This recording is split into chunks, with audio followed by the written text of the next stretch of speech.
মেলাঘরে একসাথে দুই নাবালিকার বিয়ে বন্ধ করল দপ্তর। 109 কল মোতাবেক মেলাঘর থানা ও বিশালগড়ের সিডব্লিউসি মেলাঘরের ডিসিএম, সিএইচএল ও সিডিপিও মিলে হানা দেয় দুই বিয়ে বাড়িতে।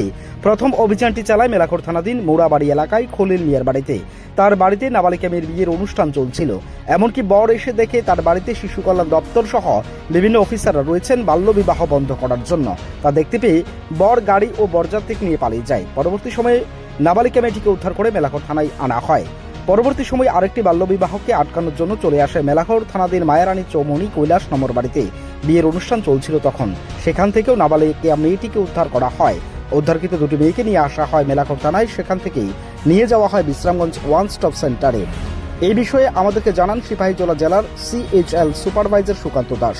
তিনি ঠিক কি জানালেন? 1090 থেকে কল আসে যে তেলকাজলা গ্রাম পঞ্চায়েতের অন্তর্গত একটা বাল্যবিবাহ চলছিল। তো আজকেই বিয়ে ছিল দুপুর 2টা নাগাদ। তো আমরা সেখানে যাই। আমাদের সঙ্গে Melaghar PS, Melaghar DCM, DCP staff এবং সিএইচএল এর আমরা 3 জন কর্মী যাই। সেখানে গিয়ে মেয়েটিকে রেস্কিউ করি এবং মেলাঘর পিএসি নিয়ে আসি। পরবর্তী সময় শিশুকন্যাটাকে সিডব্লিউসির অর্ডার মূলে আমরা বিশ্রামগঞ্জ ওয়ান স্টপ সেন্টারে দিয়ে আসবো।